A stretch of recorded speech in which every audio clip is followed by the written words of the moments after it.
I'm Rachel Carter, 35, and I never imagined the sharpest betrayal of my life would happen under my father's portrait in the boardroom where I spent 8 years fighting for every inch of the company he built.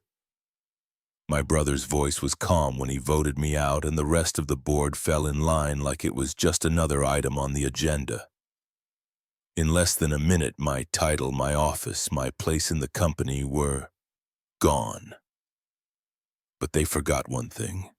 I still had a stake big enough to change the ending of this story. And I was ready to play the one card that would hurt him the most. The boardroom smelled faintly of fresh coffee and the leather polish they used on the chairs every Monday. I walked in with my folder tucked under my arm, nodding at a few familiar faces around the long oak table. It was the first meeting of the quarter, nothing unusual. Or so I thought. Michael was already seated at the head of the table, fingers laced together, elbows planted firmly like a general about to brief his troops. His eyes flicked to me for a second, just enough for me to notice the tightness in his jaw before he shifted his gaze back to the screen in front of him. Paul Whitman, our CFO, sat beside him, shuffling a neat stack of reports. My mother, Linda, was at the far end, wearing her usual pearl earrings, her expression unreadable. I slid into my chair, glancing at the agenda printed in bold letters. Financial Review, Strategic Outlook, Expansion Projects. Routine. I took a sip from the bottle of water in front of me, waiting for Michael to open the meeting. He cleared his throat, his voice sharp and measured. Today we need to address a critical issue impacting the stability of Carter Medical. His words seemed to hang in the air for a moment before he clicked a remote. The large screen on the wall lit up with a chart. All red lines dipping lower and lower. Over the past 12 months, he continued, the company has suffered significant setbacks in market share and revenue. These declines directly correlate with the operational changes implemented under Rachel's leadership as COO. My stomach tightened. The slide shifted to bullet points. Distribution delays, inventory shortages, contract losses, all tied neatly to my name in black font. Paul leaned forward, his glasses catching the light. "The numbers don't lie," he said, flipping open a thick binder. Q2 and Q3 margins fell by 8%. Major accounts were lost. Vendor dissatisfaction increased. I sat straighter, heat rising to my face. That's not the full picture. Supply chain disruptions hit the entire industry last year. We adapted faster than most. Michael's lips curved slightly, but there was no warmth in it. Adaptation isn't enough when the damage is already done. Our reputation has been compromised. I looked to my mother. She didn't meet my eyes. Her gaze was fixed on a point just above Michael's shoulder, as if she were somewhere else entirely. The other board members shifted uncomfortably, avoiding direct eye contact. I could feel the tide turning before anyone spoke. Michael clicked the remote again. The next slide was a summary of a motion he intended to bring forward. Removal of Rachel Carter from the position of Chief Operating Officer, effective immediately pending a formal vote. The words seemed unreal, like they were directed at someone else. My pulse was in my ears. "You can't be serious," I said, my voice lower than I intended. "After everything I've done for this company." Michael leaned back in his chair, his tone calm but with that edge I had known since childhood. "It's not personal, Rachel. It's business," Paul added quietly. "We all have to put the company first." Silence followed, broken only by the rustle of papers. Michael called for a vote. One by one, hands went up. Not a single one for me. It was over in less than a minute. I stood my chair, scraping against the hardwood floor, the sound sharp in the still room. I gathered my folder and glanced one last time around the table. My mother's eyes finally met mine, but there was no sign of protest in them. I walked toward the door, the weight of the moment pressing into my shoulders. In my mind, the words were clear and cold. I still have 45%, and Michael just started a war he will never forget. I pushed open the heavy glass doors of the boardroom and stepped into the quiet hallway, my heels clicking against the polished tile. The hum of conversation and the faint clatter of coffee cups from the lobby drifted toward me, but my mind was somewhere else entirely. My chest felt tight, not from the sting of being blindsided, but from the memory of how long Michael had been waiting for a chance like this. It started years ago, long before the boardroom and the votes and the cold stares. Back then, it was just the two of us in our parents' house in Brookline, a big white colonial with a swing set in the backyard and a father who believed in fairness above all else. Dad's name was David Carter, and to me, he was the anchor of everything. He coached my soccer games, helped me with algebra, and told me that hard work always beats luck. Michael never liked to hear that. He was 2 years older, stronger and louder, and he hated losing at anything. Every board game turned into a contest of wills. Every backyard race a chance for him to gloat if he won and sulk if he didn't. He would flash that smug smile when he beat me, the same smile he wore this morning in the boardroom. When Carter Medical was founded in 1995, Dad poured himself into it, starting small supplying hospitals across Massachusetts. Michael went to study finance at Wharton, while I took business management at Boston College. We were both groomed for the family business, though our paths were different. By the time I joined the company full-time in 2010, I was eager to prove myself. Dad trusted me with expansion projects in New England, and within 2 years we had doubled our client list. But Michael, he always found ways to remind me that this was his territory. He liked to position himself as the strategist, the one pulling strings from the top. I was fine being in the field, making deals, building relationships. Until 2015. That year, I spent months courting a major account with a chain of rehabilitation centers in Vermont. I visited their facilities, learned the names of their directors, crafted a tailored supply package that would save them money while upgrading their equipment. We were on the verge of signing when Michael suddenly called a meeting with their CEO. I wasn't invited. 2 weeks later, the deal closed under his name, with terms that matched exactly what I had proposed. When I confronted him in the parking garage, he just shrugged and said, "Business is business, little sister," and walked away. Dad was furious when he found out, but Michael smoothed it over with promises and charm. Still, something shifted in me that day. I knew then that he would cross any line if it meant he could come out ahead. 3 years later, Dad was gone. It was the winter of 20, and the cold cut through Boston like a blade. The funeral was a blur of black coats, murmured condolences, and the smell of lilies. I stood beside the casket, numb as people filed past.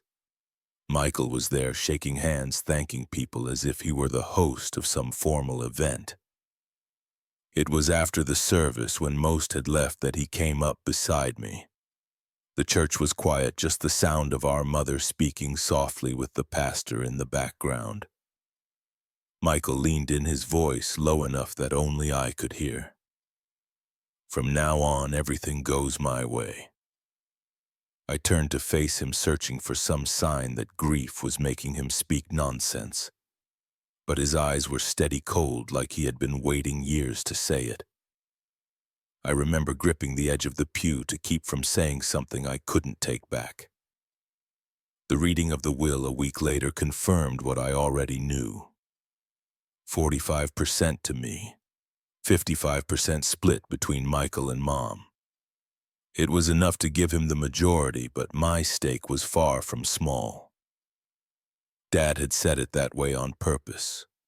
He believed in balance and checks and oversight. I doubt he ever imagined that balance would become a battlefield. Now, as I walked out of the elevator into the chilly Boston air, I felt the weight of those years pressing in on me. Michael's ambition wasn't new. The boardroom vote was just the latest move in a game he had been playing since we were kids. Only this time I wasn't a kid, and I wasn't going to stand by and let him take what wasn't his. I pulled my coat tighter around me and headed for the parking lot, my breath clouding in the late morning air. Somewhere deep down I knew the fight we were heading into had been inevitable from the start. Snowflakes clung to my hair as I crossed the parking lot, each step crunching against the thin layer of ice that had formed over the pavement. I unlocked my car and slid into the driver's seat, letting the silence settle around me. My hands gripped the steering wheel, but my mind was miles away, flipping through years of moments when Michael had shown exactly who he was. This morning hadn't been a shock. It was the culmination of a lifetime of warning signs. The engine hummed to life, and I pulled out onto the quiet streets of Brookline. Bare trees arched overhead, their limbs skeletal against the gray sky. I couldn't stop thinking about how Dad would have handled this. He would have called everyone into a room, laid the facts on the table, and demanded fairness. But Dad wasn't here anymore, and fairness had been buried with him. I passed the Carter Medical Headquarters on my way home. The glass facade gleamed in the fading light, cold and sterile. It was a building I had poured my energy into for over a decade, and now it felt like enemy territory. I thought about the team I'd led, the projects I'd fought for, the clients I'd met in hospital corridors and conference rooms. Michael hadn't just stripped me of a title. He'd cut me out of something I had built piece by piece. At a red light, I glanced at my phone. One missed call from a number I didn't recognize. No voicemail. I almost ignored it, but the screen lit up again, the same number. I answered. Rachel. The voice was tentative, almost unsure. It's Tara Collins. I used to be in finance at Carter Medical. I remembered her sharp, meticulous, always the first to run reports before deadlines. She had left suddenly about a year ago, no explanation. We need to meet, she said. In person. It's about Michael. 15 minutes later, I was pushing open the door to a small cafe in Cambridge. The place was warm, the air rich with the smell of roasted coffee beans. Tara sat at a corner table, her hands wrapped tightly around a mug, steam curling upward into her face. She looked older than 28, her eyes tired in a way that came from more than just long hours. Thanks for coming, she murmured as I sat down. Tell me what's going on. She took a breath, then met my eyes. Michael had me alter financial reports. He said it was to reflect seasonal projections, but that was a lie. He wanted you out. I felt the air leave my lungs. Alter how? He told me to hide profit spikes in your divisions, inflate operational costs, make your performance look unstable. The first time I told myself it was just adjusting timelines. The second time I knew better. When I refused to do it again, Paul called me in and said I was done. My jaw tightened. And you have proof. She reached into her bag and pulled out a silver USB drive. Every email, every document request, even the chain where he tells Paul you're a liability.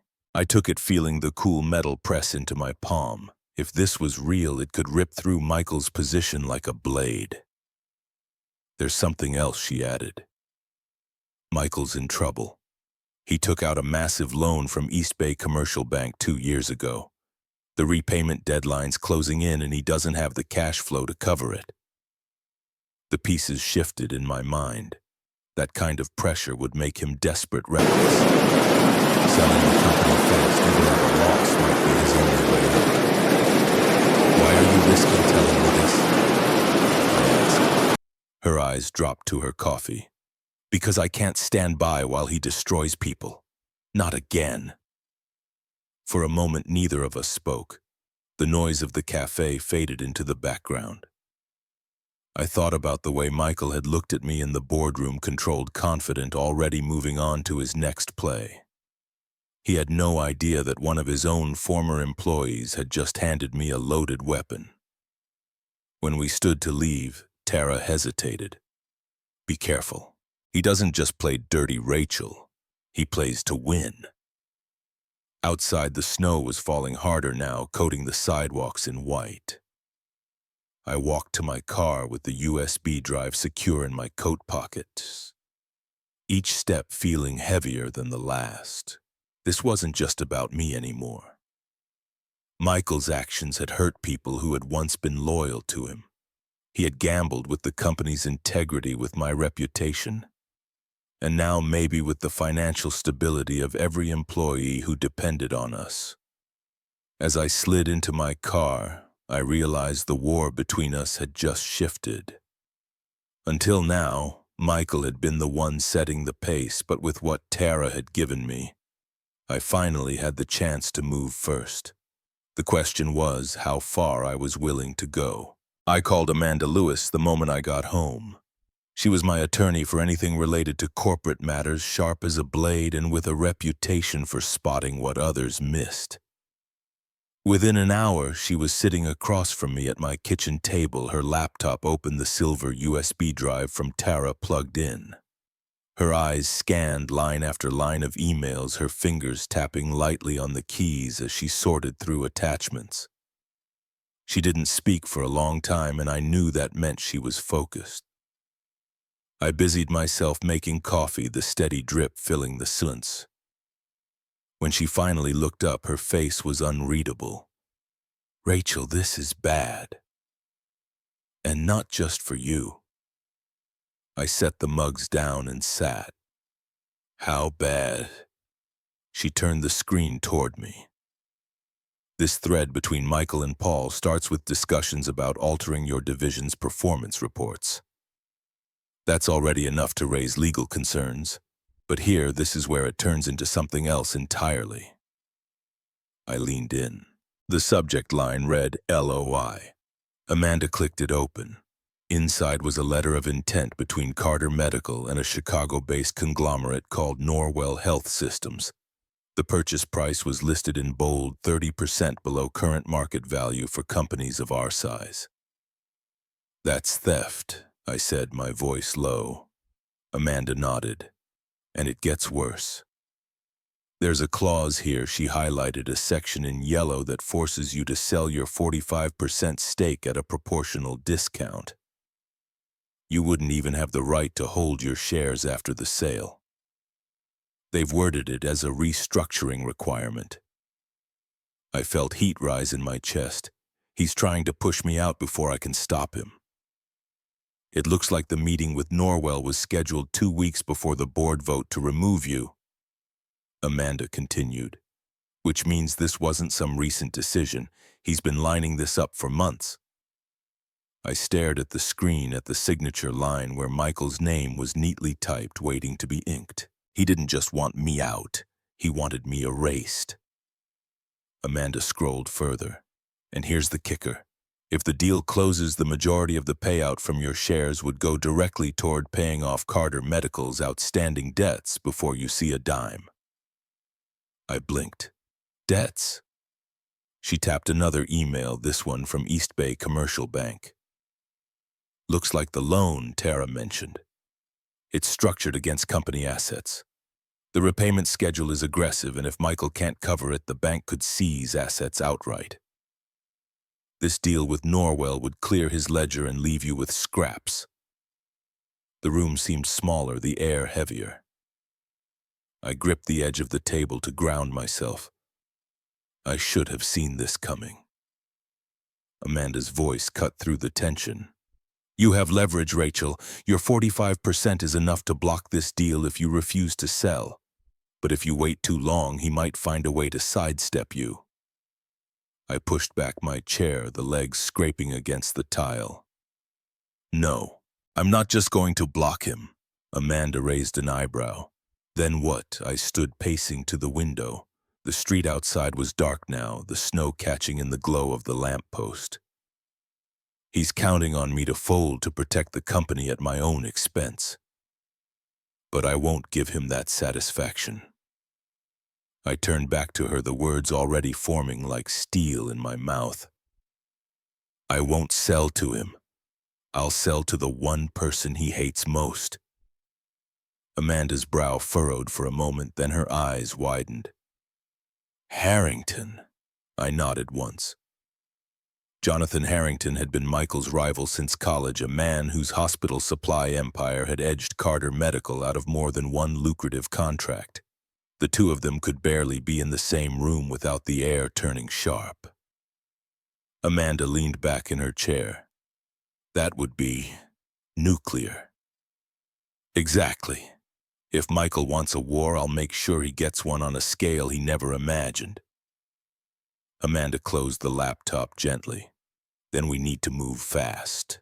If you're serious about this, we start laying groundwork tomorrow. Harrington won't make a move without proof that your shares are free to sell, and that you're bringing something worth his time.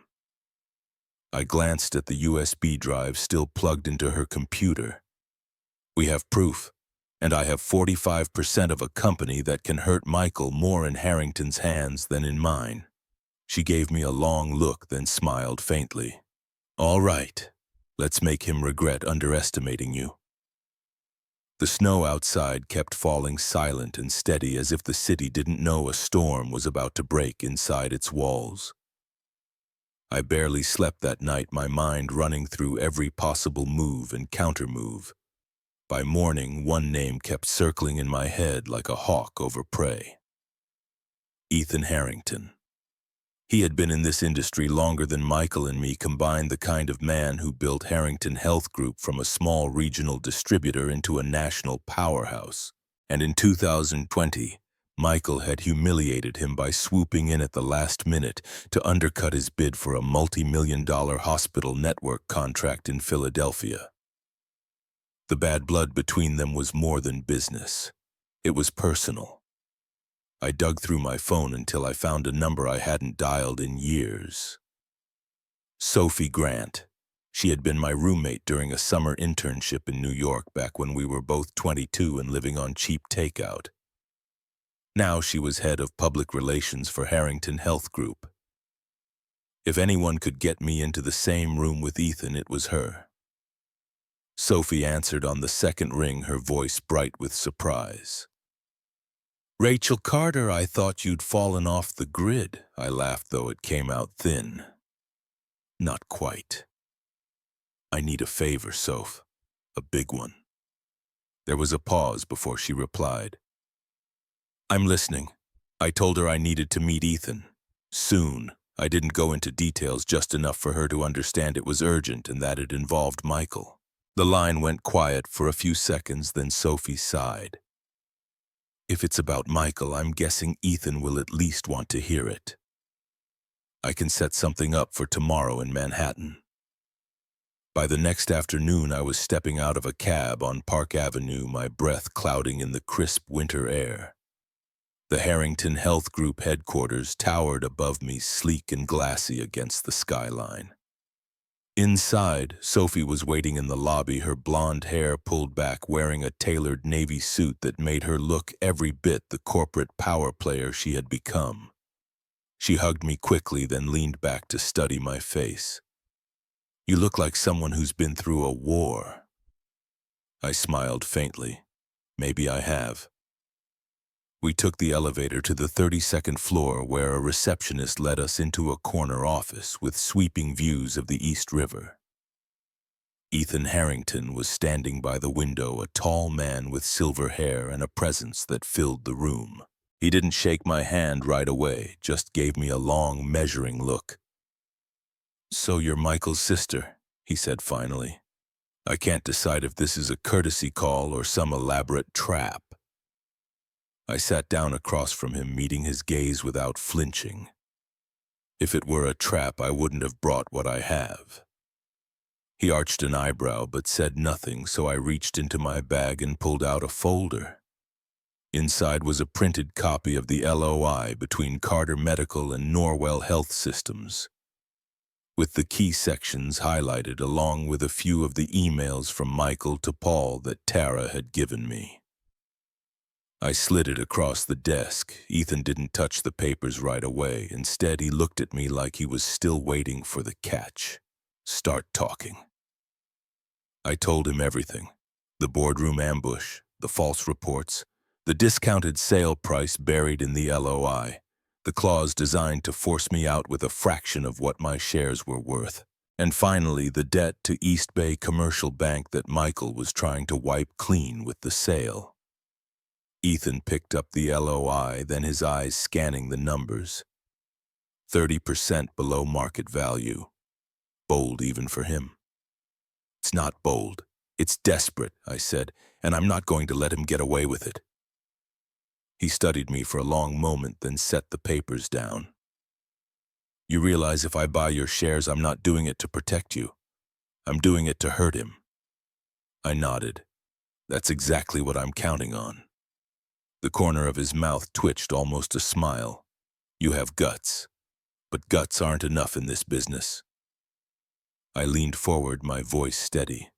I have 45% of Carter Medical plus proof that Michael falsified reports and is trying to sell the company for less than it's worth. That's not just leverage, that's a weapon. For a moment, the only sound was the low hum of the city outside. Then Ethan leaned back in his chair, the beginnings of a grin spreading across his face. I've been waiting for this day for a long time. Something in my chest loosened at his words, though I kept my expression neutral. So are you interested? Interested, yes. But I'll need more than a folder of papers before I make a move. If I'm going to take your brother apart, I want every piece of the puzzle. You'll have it, I said. Ethan's grin sharpened. Then let's get to work. As Sophie walked me back to the elevator, she gave me a sideways glance. I don't know what you're planning, Rach, but from the look on his face, I think you just lit the fuse.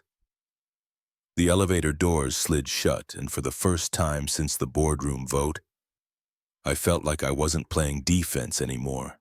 By the time I stepped out of the elevator onto the 42nd floor, the rhythm of my pulse had steadied. Every term I planned to present was etched into my mind as if I had rehearsed it for weeks. Sophie was waiting in the outer lounge, her expression calm but alert. Without a word, she led me past a row of abstract paintings and into a conference room lined with glass. Midtown stretched out beyond the windows, a skyline that looked deceptively still. At the far end of the long mahogany table sat Ethan Harrington, his general counsel to his left, his CFO to his right. His posture was measured, his eyes cool. He was the sort of man Michael always thought he could manipulate, and the sort of man who let that assumption linger until it was too late. I took my seat opposite him and leaned forward. I wasn't going to ease into this. My offer was clear, 20% above any figure Michael had dangled, 2 seats on the board tied directly to my equity, a 5-year veto on mergers and acquisitions. Brand protection to ensure our name and products wouldn't be swallowed up or discarded in a consolidation. I spoke evenly, my tone unflinching the way you speak when you've already accepted the cost of losing. Harrington listened without interrupting, his fingers steepled in front of him. When I finished, he turned slightly toward his counsel. The lawyer slid a yellow legal pad forward and asked the inevitable question. What was I prepared to put up in return? I didn't waste time pretending this was charity. I said I would roll part of my proceeds into a joint venture that kept our New England distribution running exactly as it was, and I would deliver proof that left no doubt about who had been poisoning the company from within. That last part shifted the air in the room. Harrington's gaze sharpened a fraction. He asked how I would handle the transition if Michael tried to trigger a drag-along provision or force a vote. I told him I'd already engaged counsel, that Michael couldn't force a sale below fair market value without breaching his fiduciary duties, and that I'd move for an injunction if necessary. I had a banker on standby to provide a fairness opinion. But I wasn't done. There were other conditions, ones that mattered as much as the price. No layoffs for at least 12 months across warehouses and field operations. Retention packages for our top 20 leaders, a scholarship in my father's name for employees' children, A freeze on changing legacy product names for 5 years. An audit committee chaired by my nominee with authority to review related party transactions. And a reverse breakup fee if Harrington backed out after regulatory filings. I was not going to be used as a pawn to squeeze Michael. The CFO leaned forward asking if I'd commit to certain supply terms and a non-compete. I agreed to 2 years limited to acute care disposables contingent on the no layoff clause and my board rights. I wanted mutual non-disparagement and control over the first 90 days of public messaging. My father's name would not be a prop in someone's press release. When they asked for proof of Michael's actions, I opened the folder I had carried from Boston. Email chains between him and our CFO written in language as cold as a scalpel. Orders to misclassify R&D pull forward reserves to make 2 quarters look worse. Hide a debt covenant breach on a loan due in 60 days. And the LOI from a Chicago buyer priced 30% below market comps conditional on my shares being delivered at a discount. I said Tara had led me to the trail, my lawyer had secured the files, and Tara was ready to testify. Others would follow once protected. Harrington absorbed the pages in silence, then shifted to the numbers. 20% above Michael's offer was a headline, not a final figure. He wanted a valuation bridge tied to a 12-month earnout based on revenue recovery from 2 major accounts, a working capital peg escrow for liabilities, and an option to buy remaining family shares if Michael defaulted. I countered earnout measured on gross margins, escrow capped at 10% with an 18-month sunset clawback only after proven fraud. If he wanted the option on Michael's shares, Michael would be bound by a 3-year nationwide non-compete. The room warmed slightly. Harrington drummed his fingers on the table and asked why I wouldn't take my evidence to Chicago and start a bidding war. I let the pause hang before answering. He wasn't just buying a company, he was buying a story that the industry would repeat for a decade. If he saved a legacy brand from a backroom fire sale, kept jobs, and preserved the founder's name, every major player from Boston to San Diego would remember. And at the biggest conference of the year, I'd hand him Michael's mask on a silver tray with receipts. His counsel broke the silence by asking about timing. I said 7 days to a signed term sheet, 21 days exclusive filings right after. Harrington countered 5 days, 10 days exclusivity, immediate data room access. No contact with Chicago, a face-to-face with Tara within 48 hours. He wanted a joint announcement about the scholarship and no layoff pledge with me at his side. I agreed to his timetable if diligence opened today.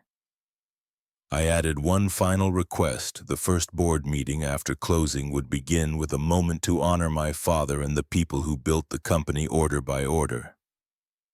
Harrington nodded once. We moved to names. Amanda for audit chair. The second seat would go to an independent with deep supply chain expertise. Sophie slid me a note with one word: integrity. No one reached across the table. This wasn't celebration. It was discipline. Harrington promised a red-lined term sheet by evening. I promised my banker's comps and market data. Sophie walked me to the elevator and asked if I was ready for the blowback. I told her I'd been ready since Michael decided appearances mattered more than people. The elevator descended. In my reflection, I saw someone I recognized, not the sister waiting for fairness, but a partner in a deal that could right a wrong and shape the future. When the doors opened, the city air felt sharper, cleaner. There was still the lender to call Tara to protect and a term sheet to fight through line by line. For the first time in weeks, the path ahead didn't look like a cliff. It looked like a bridge, and I was already halfway across. Tara was waiting in the coffee shop across from the Prudential Center when I walked in. Her hair pulled back, a laptop already open.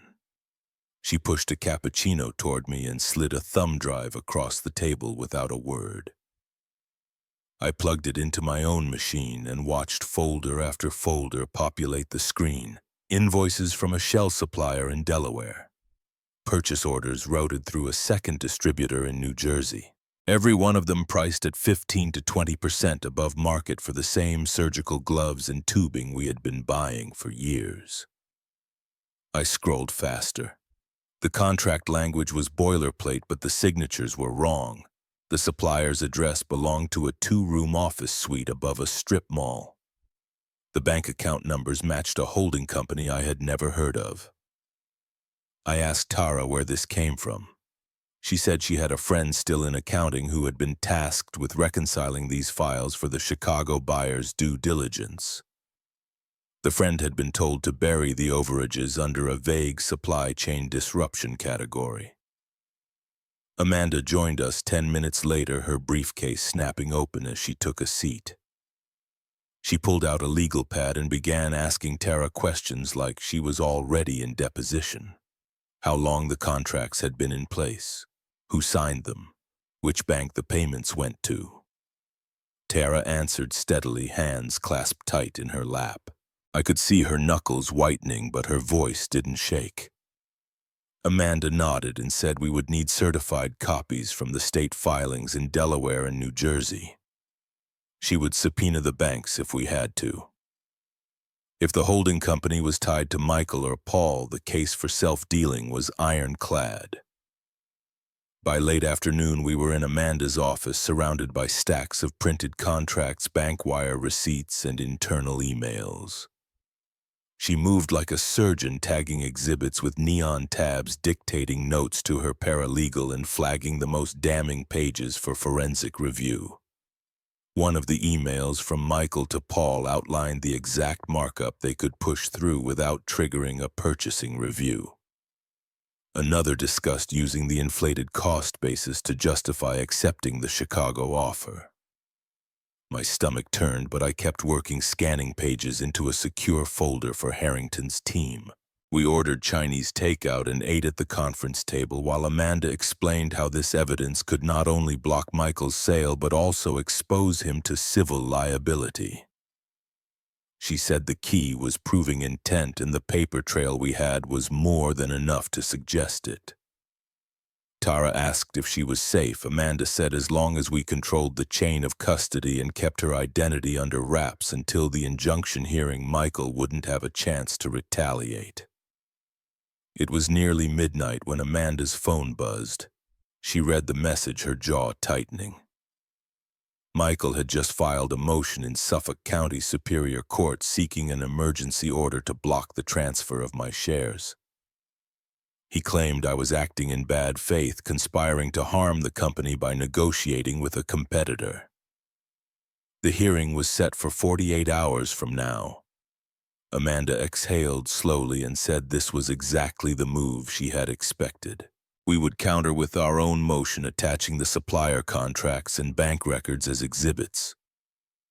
I walked to the window and stared down at the traffic lights reflecting off wet pavement. It wasn't fear that hit me. It was the sharp clarity of knowing the game had shifted. Michael wasn't just playing defense anymore. He was throwing every obstruction he could find in my path. I turned back to the table and told Amanda to prepare for him to push for a temporary restraining order. She said we would be ready.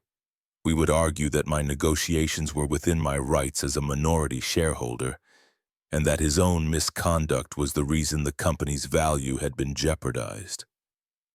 Tara packed up her laptop and stood. She said she would stay at a friend's place in Cambridge until after the hearing. I hugged her, feeling how tense her shoulders were. She had risked her career to bring me this. Amanda promised to arrange protective measures if things escalated. We walked Tara out together, the cold Boston air cutting sharp against my cheeks. I watched her disappear into a cab and then turned back to Amanda. We both knew this wasn't just about stopping a sale anymore. It was about laying Michael bare in a courtroom where the record would last forever. Back upstairs, we drafted affidavits until our eyes burned. Every fact cross-referenced, every exhibit labeled, every gap filled with corroboration. Amanda dictated the request for expedited discovery, making sure the judge would see the urgency. At 2 a.m., we finally stopped. I shut down my laptop and leaned back in the chair, the hum of the city outside like distant static. Michael had drawn his line. I was going to cross it with both hands full of proof. The courthouse smelled faintly of coffee and floor polish when I stepped through the revolving doors, the morning air still clinging to my coat. Amanda was already inside, speaking with a clerk near the elevators. She gave me a quick nod and handed me a copy of the motion packet we had filed the night before, the exhibits tabbed and ready. Tara slipped in a few minutes later, her scarf-wrapped high eyes flicking over the marble lobby like she expected Michael to appear out of nowhere. We took the elevator to the 4th floor where the commercial division courtroom sat behind heavy oak doors.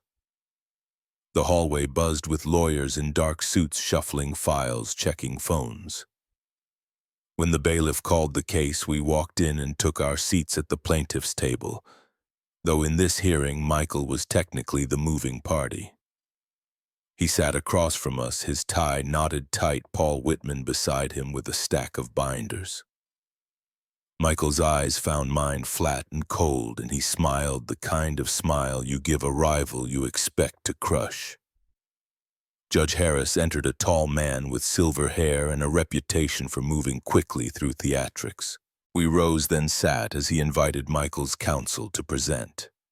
The attorney launched into an argument about family loyalty and fiduciary duty, accusing me of undermining the company by engaging in negotiations with a competitor. He called it a breach of my obligations as a shareholder, painting me as reckless, willing to burn down our legacy for personal gain. Every few sentences, Michael leaned toward him, whispering something with a tight jaw. When it was Amanda's turn, she stood with the calm of someone who had already prepared every counterpunch. She started with the basics, outlining my rights as a minority shareholder under Massachusetts law, making it clear that nothing I had done violated our bylaws or state statutes. Then she pivoted, her voice gaining an edge, and introduced the evidence. First came the supplier contracts, the inflated invoices, the shell companies tied to Delaware and New Jersey. She walked Judge Harris through the bank records showing payments to a holding company with no legitimate business purpose. Each exhibit was projected on the courtroom screen, every number and signature visible. Paul shifted uncomfortably. Michael didn't. He just stared at me, his hands clasped, the tips of his fingers turning pale. Amanda kept going. She pointed to internal emails where Michael and Paul discussed the exact percentage markup they could hide without triggering oversight. She explained how those inflated costs created the illusion of declining margins, setting the stage for a discounted sale to the Chicago group. She reminded the court of the debt facility maturing in 60 days, the breached covenants, and the urgency Michael had used as leverage to push the sale through. The judge leaned forward, asking pointed questions about the timeline and whether these transactions had been disclosed to the board. Amanda answered cleanly, noting that independent directors had been kept in the dark and that Michael had never sought proper approval for related party transactions. She concluded by saying my actions were not only lawful, but necessary to protect the value of my equity and the livelihoods of hundreds of employees. Michael's counsel tried to object, calling some of the exhibits hearsay, but Amanda had the originals certified and stamped. She offered them into evidence without hesitation. The judge admitted them. When Amanda sat down, I caught Tara's eye. She was pale but steady, her presence alone a silent anchor. I knew the risk she was taking being here. Judge Harris shuffled his notes and then looked directly at Michael. He said the motion for an injunction was denied. He said the evidence raised serious concerns about Michael's conduct as CEO and that blocking my ability to sell my shares would not serve the company's interests. He ordered both parties to preserve all documents and communications related to the supplier contracts and the Chicago negotiations. Then he set a status conference for 30 days to review the progress of any independent investigation. The words landed like a stone dropped in still water. For a moment the room was quiet except for the scratching of the clerk's pen. Michael's lawyer gathered his papers without looking up. Michael stood slowly, his gaze fixed on me. He stepped closer than necessary as we passed near the aisle and spoke low enough for only me to hear. "You'll regret betraying your own blood." I didn't flinch. I met his stare until he turned away. Outside, the February wind bit harder than it had that morning. Amanda was already talking strategy for the next move, her voice brisk and certain. Tara stayed close, her scarf pulled tight again. I glanced back once through the glass doors and saw Michael still inside, speaking sharply to Paul. His hands moved in quick, clipped gestures. Whatever he thought was coming next, he was wrong about one thing. I was done playing defense. The first post appeared less than 24 hours after the hearing. A glossy photo of my father and Michael at a ribbon cutting years ago, captioned with a paragraph about loyalty and betrayal. It was shared from the company's official account and mirrored on Michael's personal page, where he wrote about the heartbreak of watching his own sister try to dismantle the legacy our family had built. Within hours, it had been reposted hundreds of times.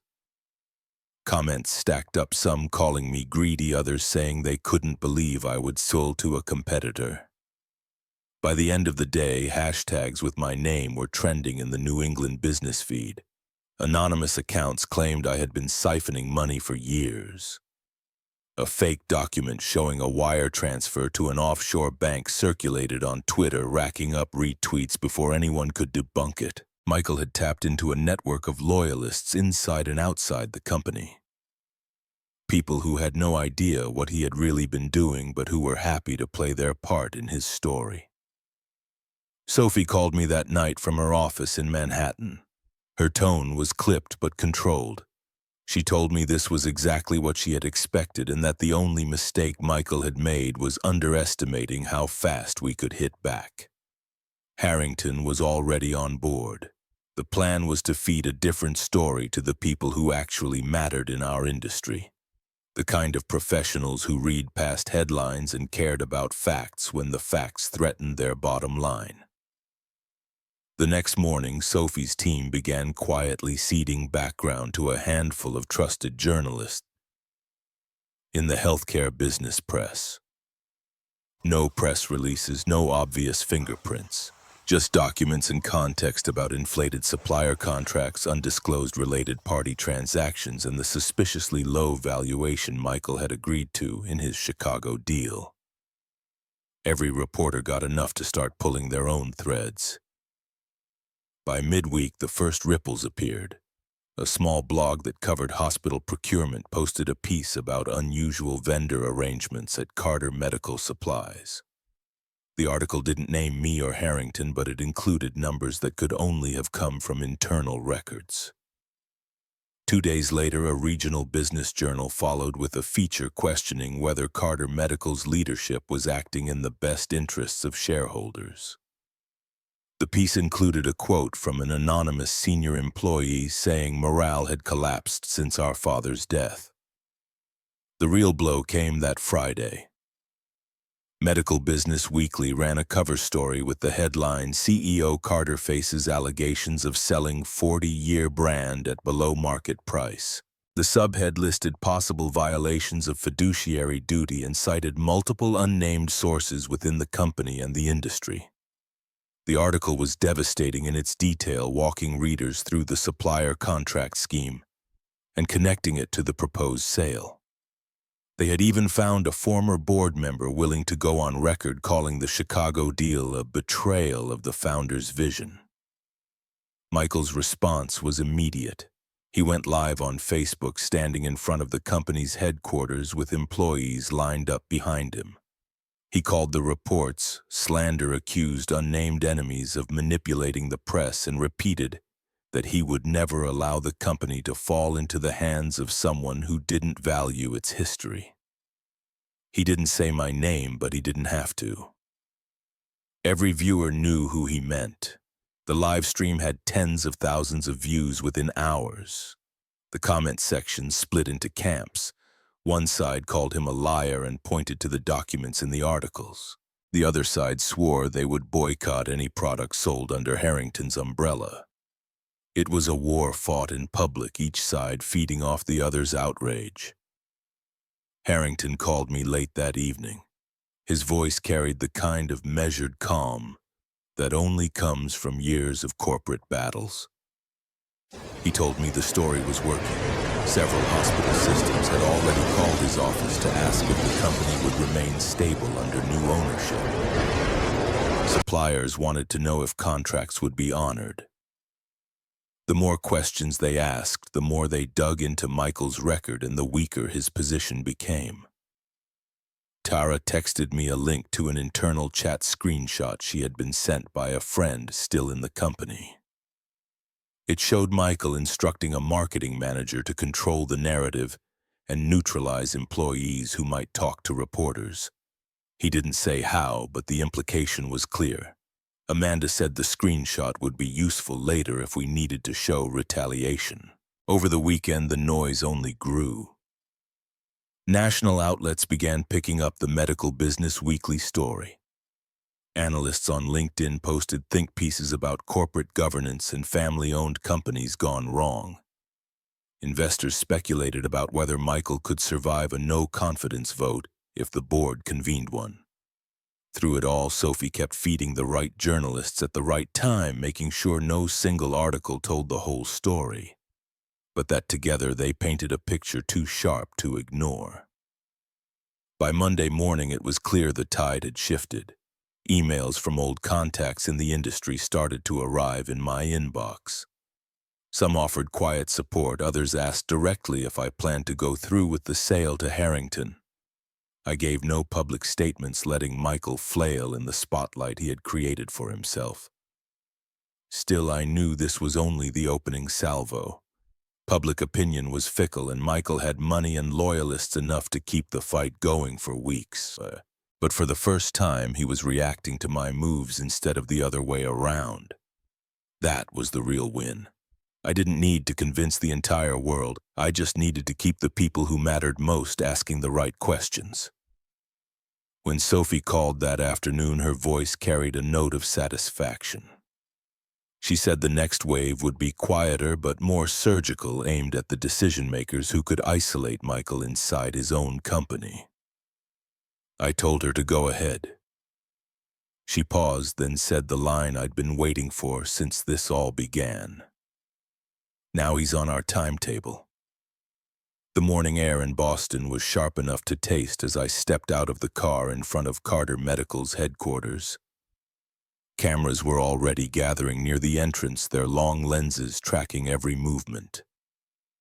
Inside, the boardroom had been staged to look neutral, but the arrangement of seats and the placement of the company flag felt like a stage set. Sophie moved quietly at my side, checking her phone, making sure the photographers were positioned where they needed to be when the moment came. Michael was already in his chair at the head of the table, hands clasped jaw tight. He didn't look up when I walked in. The rest of the board murmured greetings, most of them uncertain, some avoiding my eyes altogether. Amanda sat 2 seats down, her legal pad open, a pen resting in her hand. Like a weapon she might need to draw without warning. I placed my folder on the table in front of me and didn't sit. The air carried that brittle quiet that precedes either a truce or a storm. Harrington entered a few minutes later, accompanied by his general counsel and Priya, his CFO. His presence shifted the gravity of the room. Conversations faltered. Eyes followed him as he took the seat opposite Michael.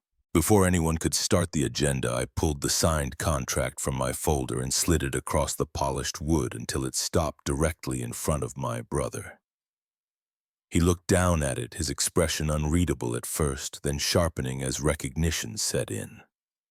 His fingers hovered above the document but didn't touch it. "This," I said, keeping my voice level, "is the executed agreement for the sale of my 45% stake in Carter Medical to Harrington Health Group." There was a ripple along the table. Someone cleared their throat. Michael's jaw flexed. His gaze lifted to me, cold and narrow. "You went through with it," he said, more accusation than question. "I did," I replied. "And the terms protect this company's name, its people, and its market position better than what you've been negotiating in Chicago." Harrington leaned forward, folding his hands. "Carter Medical will be part of a new alliance," he said, his voice carrying to every corner of the room. "Your father built something respected across the industry. That name will remain on every product, every building as part of its legacy." Michael's face didn't move, but his grip on the arm of his chair tightened. The room seemed to hold its breath. One of the independent directors nodded faintly, as if some private weight had just shifted off his shoulders. "This is not final," Michael said. "I still have majority control. I can." "You can challenge it," Amanda cut in smoothly, "but the agreement is binding. The valuation is fair market, and the terms have been reviewed by independent counsel. The court already rejected your motion to block the transfer. You'd be burning company resources, fighting a battle you're likely to lose." For a moment I thought he might try anyway. His eyes flicked toward the cameras waiting outside the glass wall, then back to me. Whatever calculation he made, it left a trace of something I hadn't seen before. Not rage, not even disbelief. Resignation, thin and bitter. Harrington stood. The movement was deliberate, commanding the room without raising his voice. "We are here to integrate," he said, "not dismantle. Every employee will be retained for at least the next year. Leadership will remain stable. 2 new board seats will be filled by nominees who understand operations and oversight. This is the start of a stronger future."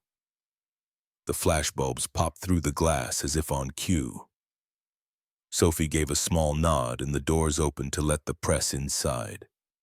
Harrington turned toward me, extending his hand. I took it, the handshake firm, steady, a line drawn in full view of everyone who mattered. The cameras caught it from every angle, the two of us standing in the center of the boardroom, our joined hands above the contract on the table. I felt the pressure of Harrington's grip, the weight of what we had just set in motion, and the awareness that Michael was watching every second. Outside, the reporters shouted questions we weren't going to answer yet. Inside, the silence was its own statement. Whatever storm came next, the first blow had already landed. By the end of the week, the headlines were no longer about the handshake. They were about the board's emergency vote to remove Michael as CEO. It wasn't a clean or quiet process.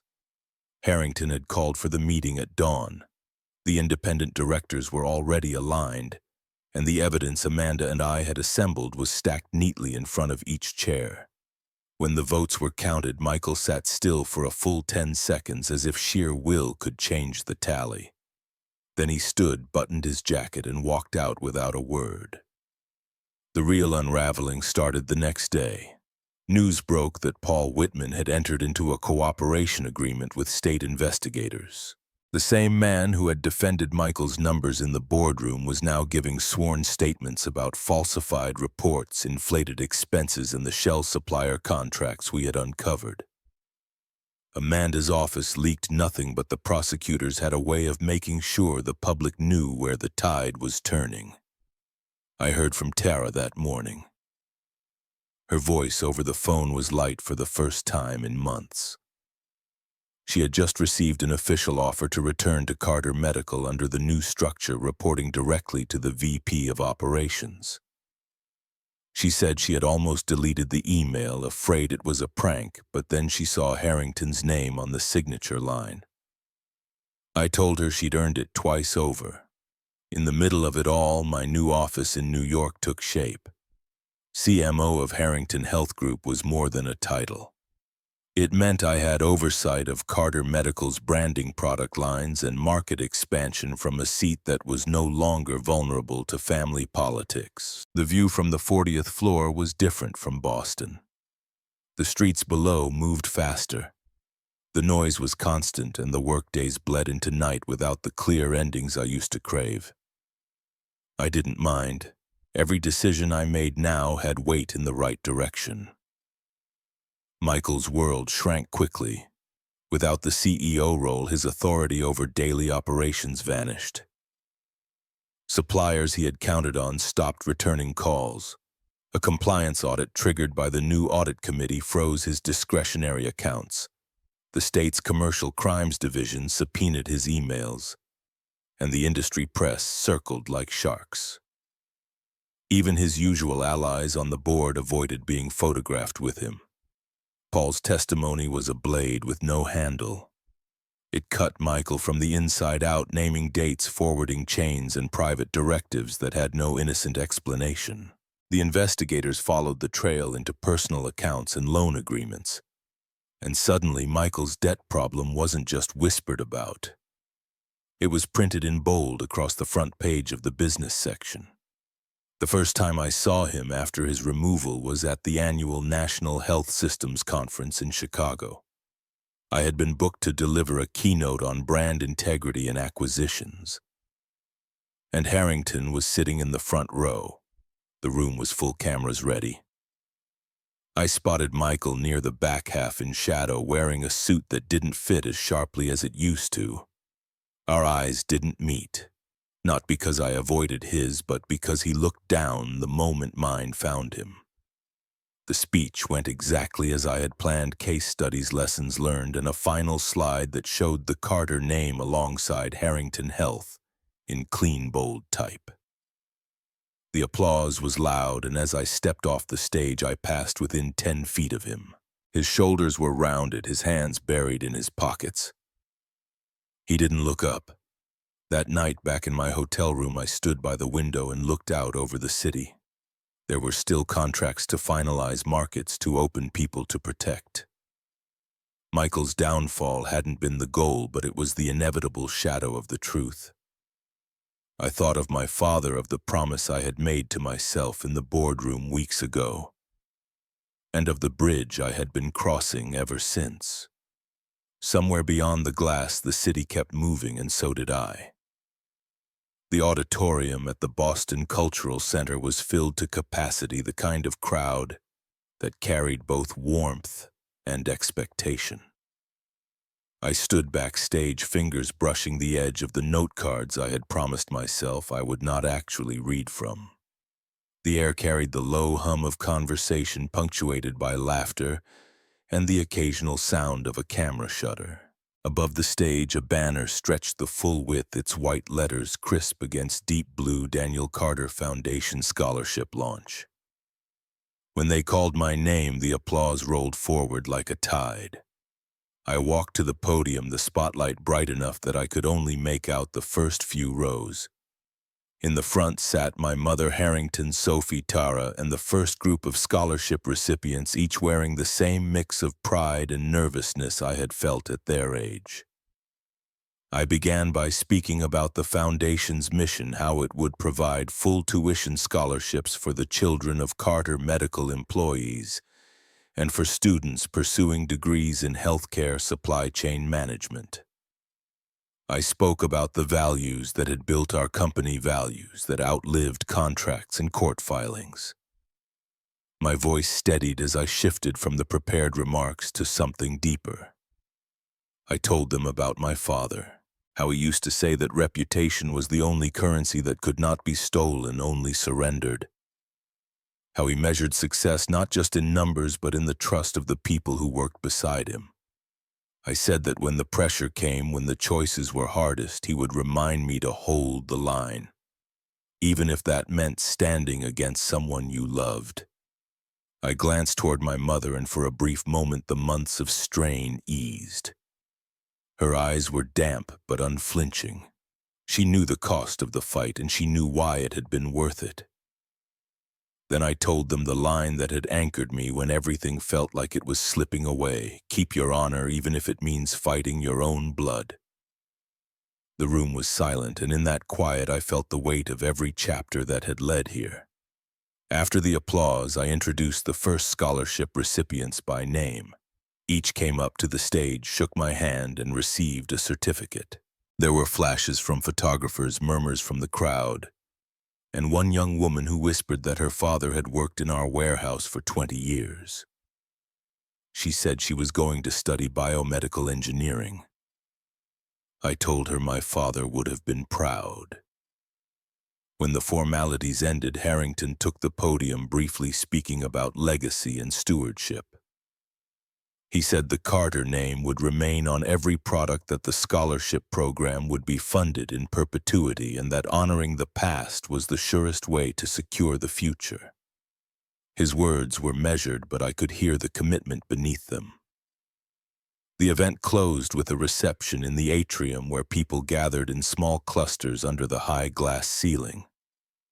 I moved among them, shaking hands, listening to stories, accepting congratulations.